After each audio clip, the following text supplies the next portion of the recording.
வணக்கம் நேயர்களே, ஆஸ்ட்ரோ பக்தி தாட்ஸ் என்ற சேனலின் மூலம் உங்களை சந்திப்பதிலே பெருமகிழ்ச்சி அடையும் நான் உங்கள் நண்பன் doctor KR Ramesh, Prajapati financial astrologer. பொதுவாக கிரகங்கள் நேர்கோட்டு பாதையிலே தொடர்ந்து பயணித்து கொண்டிருக்கும், கிளாக் வைஸ் அப்படின்னு சொல்லுவோம்.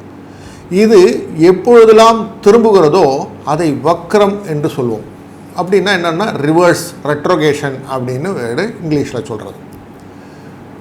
எப்படி இந்த நிலை வருகிறது அப்படின்னாக்க, பூமியிலிருந்து ஒரு நம் பார்வையாக பார்க்கும்போது அது திரும்புவது போல மாயத்தோற்றம் கொடுக்கும் என்பது ஆராய்ச்சியின் முடிவு.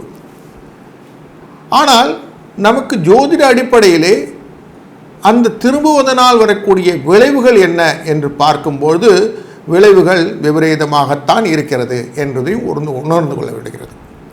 குறிப்பாக குரு, செவ்வாய், சனி, ராகு, கேது இவர்களுடைய ரெட்ரோகேஷன், அதேபோல் சுக்கிரன் இவருடைய திரும்புதல் நமக்கு மிக பாதிப்புகளை ஏற்படுத்தும் அப்படின்றோம்.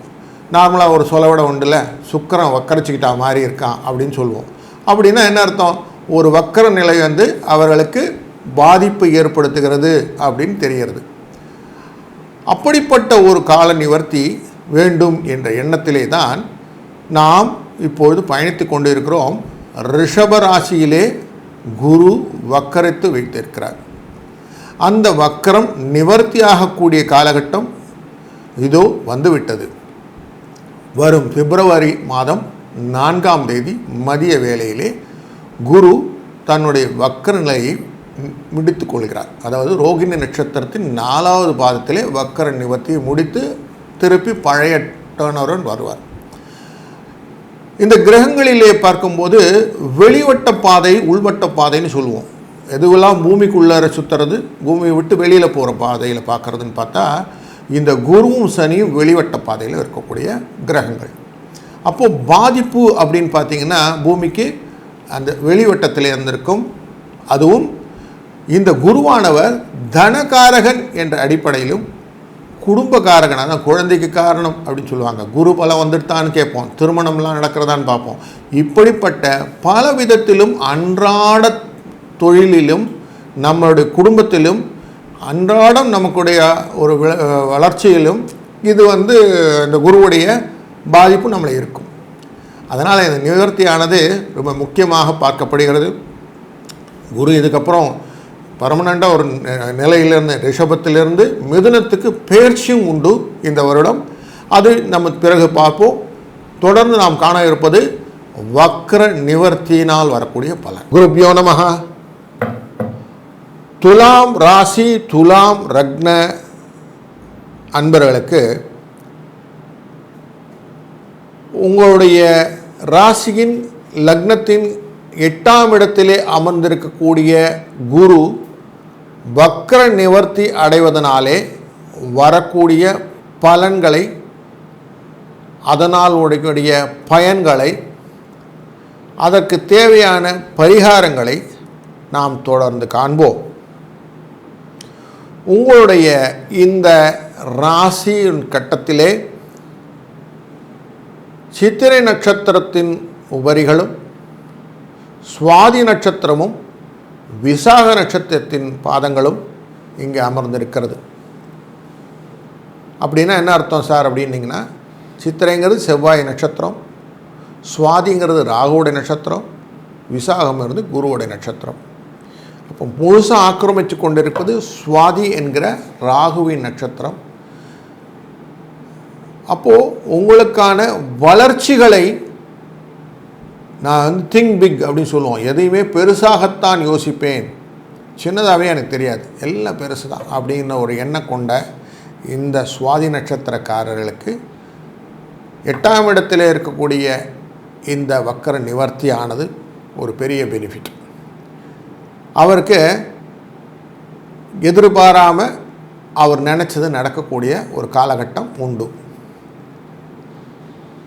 நிவர்த்தியின் பலன் அது.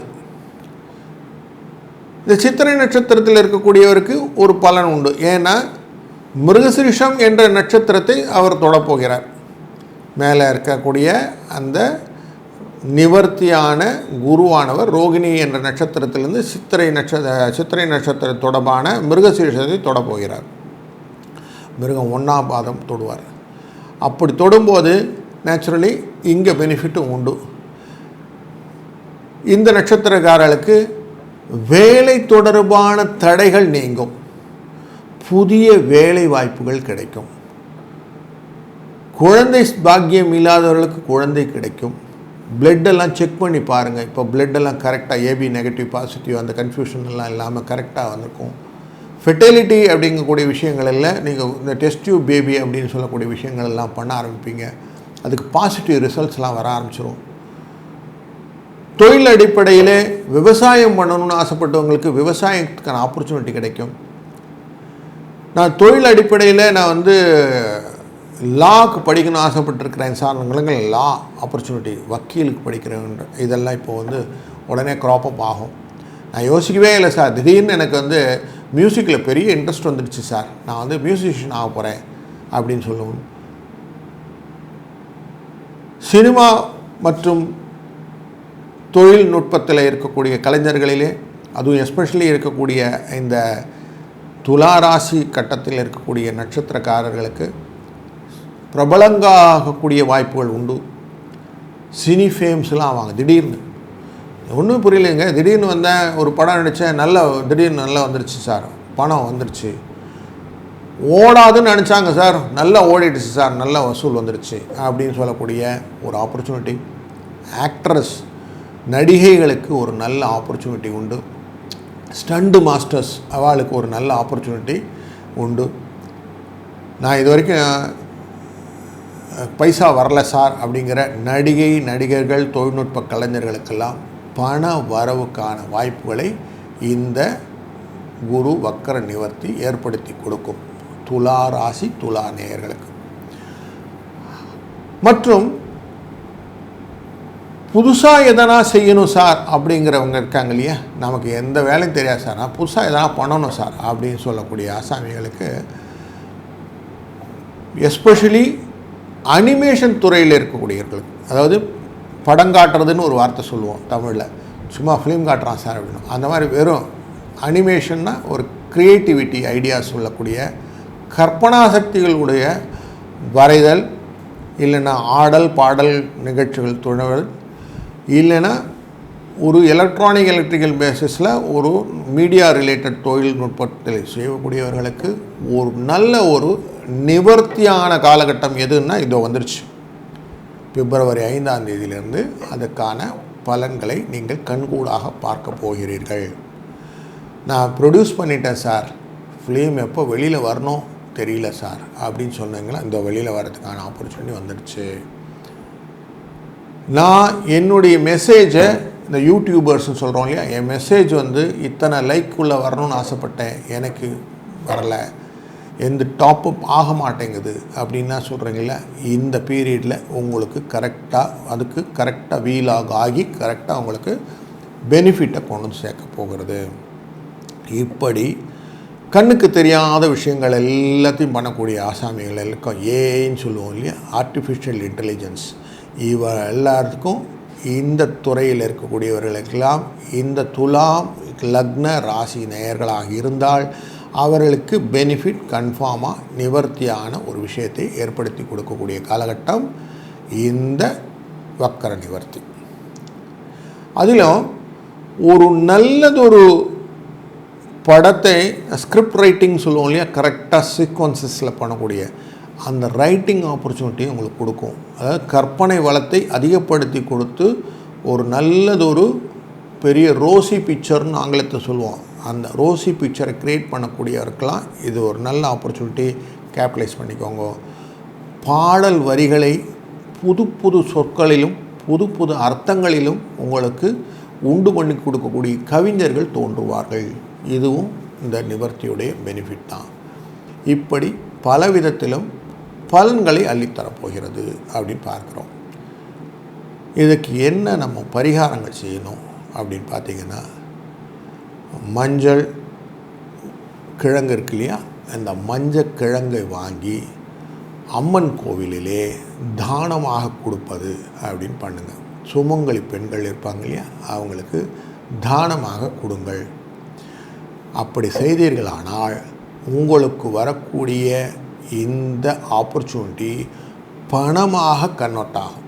தனம் வேணும் இல்லையா, பணம் வேணும் இல்லையா, பணத்தை வச்சு தான் வாழ்க்கை நடக்குது. அப்போ பணத்து பின்னாடி நம்ம இருக்கிறதுனால அது பணமாக மாறுவதற்கான ஆப்பர்ச்சுனிட்டியை இந்த மஞ்சக்கிழங்கு நீங்கள் எவ்வளோ தூரம் தானமாக கொடுக்கிறீர்களோ அவ்வளவுக்கு அவ்வளோ உங்களுக்கு நல்லது. ஏதாவது திருமணங்கள் நடக்கிறது என்றால் பொது விதத்திலே இருக்கக்கூடிய திருமணமாகட்டும், இல்லை உங்களுக்கு தெரிந்த உறவுக்கார பெண்கள் திருமணமாகட்டும், பிள்ளைகள் திருமணமாகட்டும், அதற்கு உங்களால் முடிந்தவரை மொழி எழுதுறதில்லை, உதவி செய்வது, அதில் பார்ட்டிசிபேட் பண்ணிக்கிறது, எவ்வளோ தூரம் நீங்கள் அதோடைய கலந்து கொள்வீர்களோ அதுவும் உங்களுக்கு பலன்களாக மாறும் என்பதிலே ஐயமில்லை. இப்படி ஒரு நல்லது ஒரு ஆப்பர்ச்சுனிட்டியை நீங்கள் கேபிட்டலைஸ் பண்ணிட்டீங்கன்னா நீங்கள் தான் பெரிய ஸ்டார் என்பதிலும் ஐயமில்லை. விருச்சிக ராசி நேயர்களே, உங்கள் ராசியின் அமர்ந்திருக்கும் விசாக நட்சத்திரம், அனுஷ நட்சத்திரம் மற்றும் கேட்டை நட்சத்திரம், இந்த நட்சத்திரக்காரர்களுக்கும் லக்னமாக இந்த ராசியை கொண்டவர்களுக்கும் குரு வக்ர நிவர்த்தி என்ற இந்த காரணத்தினால் வரக்கூடிய பலன்கள், பயன்கள், அதற்கான பரிகாரங்களை நாம் தொடர்ந்து காண்போம். இந்த குருவானவர் விசாகம் என்ற நட்சத்திரத்தை இங்கே இருக்கிறார். விசாக நட்சத்திரம்னு சொன்ன உடனே எல்லாருக்கும் தெரியும், முருகனுடைய நட்சத்திரம் சார், வைகாசி விசாகம் அப்படின்னு சொல்லிவிடுவோம். முருகன் திருச்செந்தூர் அப்படின்னு சொல்லுவோம். இன்றைக்கு நாம் கண்டு கொண்டிருக்கிற திருச்செந்தூருடைய அந்த கடல் உள்வாங்குதல் அப்படிங்கிற ஒரு நிகழ்வு பார்த்தோம் இல்லையா. திருச்செந்தூரில் இருக்கக்கூடிய அந்த யானையுடைய அந்த ஒரு சீற்றத்தை பார்த்தோம் இல்லையா. இது எல்லாத்துக்கும் காரணம் என்னென்னா, இந்த குரு வக்கரன் பெற்ற நிலையினால் வந்த விஷயம். குருனாலே யானைன்னு வந்துடும், என்ன குரு பெரியதுன்னு வந்துடும். அப்போது ஒரு பெரிய விஷயத்தை நம்ம பார்த்தோம். அப்போ குரு வக்கரத்தோட நிலைமையை நம்ம அங்கே கண்கூடாக திருச்செந்தூரில் பார்த்தோம். இப்போ இது நிவர்த்தி ஆகிறது அப்படின்னு பார்க்குறோம். நிவர்த்தி ஆகிறதுனா என்ன, இந்த உடைய விஷயங்கள் நமக்கு இனிமேல் நடக்காத வண்ணம் ஒரு நல்ல ஒரு ப்ராஸ்பரிட்டி கொடுக்க போகிறது என்பதே ஒரு பெரிய ப்ளஸ் பாயிண்ட். அதில் அடுத்த ப்ளஸ் பாயிண்ட் என்னன்னாக்க, குரு தன் 7ஆம் பார்வையாக நேர் பார்வையாக விருச்சிகத்தை பார்க்க போகிறார். தத்துவ பஞ்சபூத தத்துவ அடிப்படையிலே ரிஷபராசிங்கிறது நிலத்தத்துவம்னு தெரியும், விருச்சிக ராசிங்கிறது நீர் தத்துவம். நிலம் நீர் காம்பினேஷன் இதுதான் நம்ம வயல்வெளியெல்லாம் பார்க்குறோம் இல்லையா. நம்ம வேணுன்னா தண்ணியை ஊற்றி வைக்கிறோம், இல்லைன்னா கிணறு வைக்கிறோம். நிலத்தில் தான் கிணறு தோண்டி வைப்போம், தண்ணி இருக்கும். அப்போ பெரினியல் வாட்டர் அப்படின்னு இருக்கும் இல்லையா, குளங்கள்லாம் கிரியேட் பண்ணுறோம்ல, ஏரியலெல்லாம் கிரியேட் பண்ணுறோம். இப்படிப்பட்டு பெரினியல்னால் எப்போவுமே இருக்கக்கூடிய விஷயங்களாக இருக்கக்கூடிய விஷயங்களை இந்த குரு நிவர்த்தியான பலன் உங்களுக்கு கொடுக்க போகிறது. அதோ குடும்பத்தின் சம்பந்தப்பட்டது உங்களுக்கு எப்போவுமே கிடைக்கக்கூடிய சொத்துக்களை உங்களிடம் கொண்டு சேர்க்க போகிறது. எனக்கு வரவே இல்லை சார், என்னுடைய மூதாதையர்கிட்ட சொத்து, எங்கள் அப்பா வீட்டு சொத்து எல்லாம் இருந்தும் எனக்கு வரலை, பெண்டிங்கில் கிடக்கு. நான் லைட்டை பார்ப்பேன், விருச்சிகம் எப்போ தான் சார் வெளியில் வரும் அப்படின்னு சொல்கிறீங்க இல்லையா. இப்போ வரக்கூடிய காலம் வந்துடுது. அதுலேயும் இந்த லக்ன ராசிக்கு நேயர்களுக்கு ஒரு விஷயம் உண்டு. தன்னுடைய குடும்பத்தை கட்டுக்கோப்பாக வைத்து கொண்டு மறைந்து வாழுதல் இவங்களுடைய தன்மை. அந்த மறைந்து வாழ்தல்னு வெளியில் காட்டிக்காமல் தான் பெரியவங்கன்னு காட்டிக்கவே மாட்டாங்க, அப்படியே இருப்பாங்க. அப்படின்னு ஒரு எண்ணத்தில் தான் இருப்பார்கள். பல விஷயங்களை இவங்க கிரகித்து வைத்திருப்பார்கள். இளையராஜா பாட்டில் சொல்வார், ஆழமது ஆழமில்லை, அது சேரும் கடலும் ஆழமில்லை, அது பொம்பளை மனசு தாயா அப்படின்வார். அப்படி ஒரு கிணற்றினுடைய ஆழம் தெரியாது, நம்ம சொல்லலாம் ஆழம் தெரியாமல் காலை விடுறது அப்படின்னு சொல்லுவோம். இது எல்லாம் இந்த விருச்சிக ராசிக்கு சம்மந்தப்பட்டது. அப்படி தன்னை வெளிக்காட்டி கொள்ளாமல் மனசுக்குள்ளர் ஏகப்பட்ட குமரலோட நீங்கள் இருந்தீங்க அப்படிங்கிறது நிதர்சனம். இந்த நிவர்த்தி உங்களை கொஞ்சம் ரிலீவ் பண்ணிவிடும், உங்களுடைய ஆசைகளெல்லாம் வெளிக்காட்ட செய்யும். இதன் பிரகாரம் ஜோதிட அடிப்படையில் பார்க்கும்போது சந்திரனானவர் உங்களுடைய அதுவும் மனோகாரகனானவர் உங்களுடைய ராசியில் வரும்போது நீச்சம் என்ற இடத்தை பெறுவார். அப்படின்னா என்ன, தன்னுடைய இடத்தை மனசு கிளேசத்தோடு இருக்கும் அப்படின்னு பார்க்கும். அப்படிப்பட்ட மன கிளேசத்தை இருக்கக்கூடியவர்கள் உச்சத்தை பெறக்கூடிய ரோகிணி நட்சத்திரத்திலே இந்த குருவானவர் பயணிக்கும் போது உங்களுக்கு ஒரு நல்ல ஒரு ரிலீஃபை கொடுக்க போகிறாருன்னு முதல்ல மைண்டில் வைங்க. யோகங்களிலே நம்ம சொல்லுவோம் ராஜயோகம் அப்படின்னு சொல்லுவோம். அவர் ராஜா மாதிரி சார் அப்படின்னு சொல்லுவோம் இல்லையா. ராஜயோகம்னா என்னது, எல்லா விதமான விஷயங்களையும் உங்கள்கிட்ட திணித்திருவார்கள். உங்களுக்கு கீழே எல்லோரும் வேலை செய்யறதுக்கு ரெடியாக இருப்பாங்க. ஆனால் you are that person, you will have to decide அப்படின்னு ஸ்டேஜ் வந்துடும் இல்லையா. அந்த டெசிஷன் ஏரியா இப்போ உங்களுக்கு வந்துருச்சு.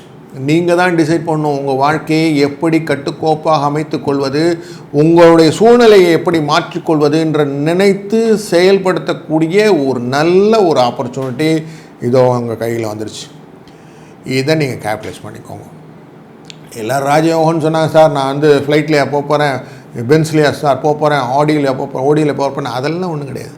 அப்படிலாம் மைண்டில் போடாதீங்க. எல்லாரும் உங்களிடம் பணிந்து உங்களை கேட்டு செய்யக்கூடிய வேலையெல்லாம் போகிறீங்க. உங்கள் பாஸ் உங்களை கூப்பிட்டு கேட்பார், எப்படிப்பா பண்ணலாம் கொஞ்சம் சொல்லு, எப்படிமா பண்ணலாம் கொஞ்சம் சொல்லு அப்படின்னு கேட்பார். அதுவே உங்களுக்கு ரெக்கக்னேஷன் தானே. அப்படி உங்களை ரெக்கக்னைஸ் பண்ணக்கூடிய ஒரு ஆப்பர்ச்சுனிட்டி கிடச்சிருக்குன்னு ஃபஸ்ட்டு மைண்டு வைங்க. அதுக்கப்புறம் வளர்ச்சி சம்மந்தப்பட்ட விஷயங்கள் எல்லாம் உங்களை திட்டமிடுதல்னு சொல்லுவோம். அந்த திட்டமிடுதல் எல்லாம் உங்கள்கிட்ட பேசுவாங்க. அந்த திட்டமிடல் காரணமாக நீங்கள் வளர்வீர்கள்.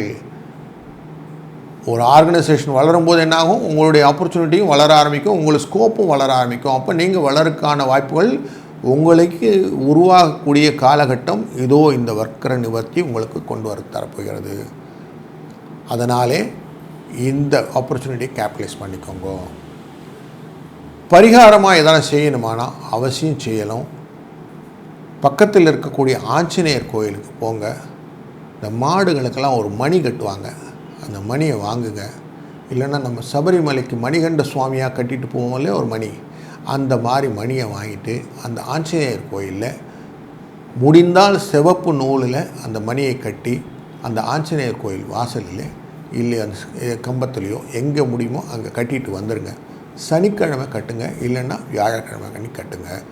கட்டி முடித்தீர்கள் என்றால் உங்களுக்கு என்ன செய்ய வேண்டும் என்ற ஒரு மனநிலை தெளிவு கிடைக்கும்.